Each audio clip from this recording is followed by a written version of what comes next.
সুপ্রিয় দর্শক, জ্ঞানান্ত চ্যানেলে আপনাদের স্বাগতম। আজকে আমরা চলে এসেছি নতুন একটি ভিডিও নিয়ে। আজকের ভিডিওতে আমরা আলোচনা করব গণিতের অন্যতম গুরুত্বপূর্ণ একটি বিষয় ফ্যাক্টোরিয়াল, যেটিকে বাংলায় বলা হয় ক্রমগুণিতক। তো চলুন আর কথা না বাড়িয়ে সরাসরি আলোচনায় চলে যাওয়া যায়। ফ্যাক্টোরিয়াল বা ক্রমগুণিতক, তার মানে ক্রমগুণিতক। কিসের ক্রমগুণিতক? ক্রমগুণিতক বলতে আমরা বুঝাই ক্রমানুসারে গুণ। তার মানে কোনো একটা সংখ্যা ফ্যাক্টোরিয়াল যদি আমি নিতে চাই, তার মানে আমি 1 থেকে পূর্ণ সংখ্যার গুণ করতে করতে সেই সংখ্যা পর্যন্ত যাব। একটি উদাহরণ দিলে বিষয়টি আরও স্পষ্ট হয়। যেমন আমি যদি বলি 3 ফ্যাক্টোরিয়াল, তাহলে আমি 1 থেকে গুণ করতে করতে 3 পর্যন্ত যাব। 1 ইন্টু 2 ইন্টু 3। একই রকমভাবে আমি যদি বলি 5 ফ্যাক্টোরিয়াল, তার মানে আমি 1 থেকে গুণ করতে করতে পূর্ণ সংখ্যায় 5 পর্যন্ত যাব। আরও ভালো করলে আরও যদি লিখি 1 2 3 4 5। ঠিক আছে। যেহেতু গুণ, আমরা জানি যে গুণ বিনিময় প্রথা বা বিনিময় বিধি মেনে চলে। That means x into y equals to y into x. তার মানে আমরা ফ্যাক্টোরিয়ালকে 5 ফ্যাক্টোরিয়ালকে এভাবেও লিখতে পারতাম 5 ইন্টু 4 ইন্টু 3 ইন্টু 2 ইন্টু 1। একই রকমভাবে 3 ফ্যাক্টোরিয়ালকে লিখতে পারতাম 3 ইন্টু 2 ইন্টু 1। ঠিক আছে। তো তার মানে ফ্যাক্টোরিয়াল জিনিসটা মোটামুটি বোঝা গেছে। এবার আমরা একটু এর ডিটেলস আলোচনাতে যাই।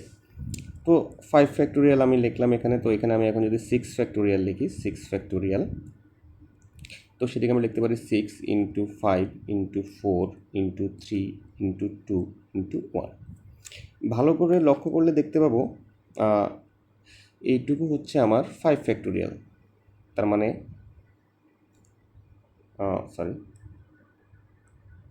আমি ভালো করে লক্ষ্য করলে দেখতে পাবো এইটুকু হচ্ছে আমার 5 ফ্যাক্টোরিয়াল। ওকে, তাহলে আমি লিখতে পারি 6 factorial equals to 6 into 5 factorial. Okay, আবার আরেকটু ভালো করে লক্ষ্য করলে দেখতে পাবো এই যে এইটুকু অংশ আবার আমার 4 ফ্যাক্টোরিয়াল, কারণ 4 ইন্টু 3 ইন্টু 2 ইন্টু 1। তাহলে এটাকে আমি আবারও লিখতে পারি 6 ইন্টু 5। তখন কিন্তু আমার 5 কিন্তু বের হয়ে গেছে, 6 এবং 5 বাইরে চলে গেছে ফ্যাক্টোরিয়ালের। 6 ইন্টু 5 ইন্টু 4 ফ্যাক্টোরিয়াল। একই রকমভাবে আমি যদি আবার লিখি 7 ফ্যাক্টোরিয়াল, তাহলে আমি সাধারণত কীভাবে লিখব? 7 into 6 into 5 into 4 into 3 into 2 into 1। ঠিক আছে। তাহলে এখন আমি যদি দেখি, তাহলে এই যে 7 ইন্টু, এই যে এখান থেকে 1 ইন্টু, এই যে এখান থেকে একটু পর্যন্ত যদি আমি ভালো করে দেখি, সেটা হচ্ছে 6 ফ্যাক্টোরিয়াল। তার মানে 7 ইন্টু 6 ফ্যাক্টোরিয়াল। তার উপর আবার যদি আমি দেখি এই যে এইটুকুন অংশ কিন্তু আবার 5 ফ্যাক্টোরিয়াল, তার আগে 7 6 আছে। সো এটাকে আমি লিখতে পারি 7 ইন্টু 6 ইন্টু 5 ফ্যাক্টোরিয়াল।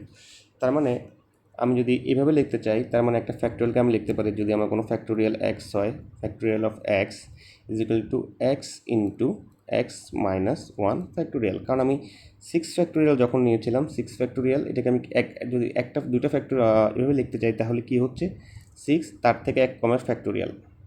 ঠিক একই রকমভাবে আমি যদি 7 ফ্যাক্টোরিয়াল যখন যদি লক্ষ্য করি, 7 ইন্টু 7 থেকে 1 কম ফ্যাক্টোরিয়াল। তার মানে আমি যদি এভাবে চিন্তা করি x factorial equals two x into x থেকে 1 কম ফ্যাক্টোরিয়াল। তাহলে এটা একটা যে ফর্মুলা আমরা দাঁড় করালাম, এটা থেকে অনেক কিছু অ্যানালাইসিস করি বা কিছু জিনিস আমরা বোঝার চেষ্টা করি। যখন আমার এক্স ইকুয়ালস টু 1 হয়, কি হয় তখন? আসুন আমরা সূত্রটি লিখি। X factorial equals two x into x minus 1 factorial. X equals to 1, তো আমরা 1 বসাবো। 1 ফ্যাক্টোরিয়াল 1 মাইনাস 1 ফ্যাক্টোরিয়াল। ওকে, তাহলে 1 ফ্যাক্টোরিয়াল ইকুয়ালস টু 1, তো এখানে 1 থাকলো, 1 মাইনাস 1 ইকুয়ালস টু 0 ফ্যাক্টোরিয়াল। ওকে, তাহলে 1/1, তার মানে আমার এখানে আসলে 0 factorial equals two 1/1 equals to 1। তার মানে এখানে একটা ইন্টারেস্টিং জিনিস আমরা দেখলাম যে 0 factorial equals two 1। 0 factorial equals two 1। একই রকমভাবে যদি আমরা x ইকুয়ালস টু 0 বসাই তখন কি হবে? তো আমাদের ফর্মুলা ছিল x equals x factorial is equal to x into x minus 1 factorial. তাহলে x ইকুয়ালস টু আমরা 0 বসিয়েছিলাম, so 0 factorial, 0 into 0 minus 1 factorial. তাহলে 0 ফ্যাক্টোরিয়াল একটু আগে আমরা দেখলাম 1, তাই আমরা এখানে 1 বসালাম, 0 ইন্টু মাইনাস 1 ফ্যাক্টোরিয়াল। তো মাইনাস 1 ফ্যাক্টোরিয়াল সমান সমান কী আসে? তার মানে 0 এখানে ভাগে চলে যাবে, 1 ডিভাইড বাই 0। আমরা মোটামুটি সবাই জানি যে 1 divide by 0 equals to infinity. That means minus 1 divide by 0 equals to infinity. আবার এবার যদি আমরা দেখি x ইকুয়ালস টু যদি আমাদের মাইনাস 1 হয়, তো আমাদের ফর্মুলা ছিল x factorial equals two x into x minus 1 factorial. তো x ইকুয়ালস টু এখন আমরা মাইনাস 1 বসাই, x ইকুয়ালস টু যদি আমরা মাইনাস 1 বসাই তাহলে minus 1 factorial equals two minus 1 minus 1 factorial. তাহলে মাইনাস ফ্যাক্টোরিয়াল মাইনাস 1 ফ্যাক্টোরিয়াল একটু আগে আমরা দেখেছিলাম ইনফিনিটি, এখানে হচ্ছে যে আমার মাইনাস 1 থাকলো, আর এখানে আমার মাইনাস 2 ফ্যাক্টোরিয়াল। ওকে,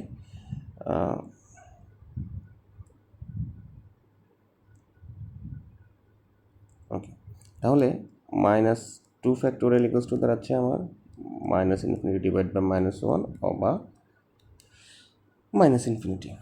তার মানে এখন আরেকটি উদাহরণ দেখাচ্ছি, কারণ আছে আমাদের কিছু, আমরা একটা ইন্টারেস্টিং জিনিস বের করতে চলেছি।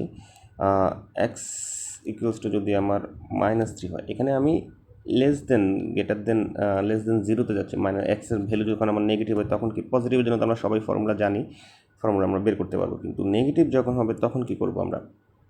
তো আমাদের ফর্মুলা ছিল x factorial equals two x into x minus 1 factorial. তো এক্স ইকুয়ালস টু হচ্ছে আমার minus 3 factorial minus 3 into minus 3 minus 1 factorial. তাহলে মাইনাস 3 ফ্যাক্টোরিয়াল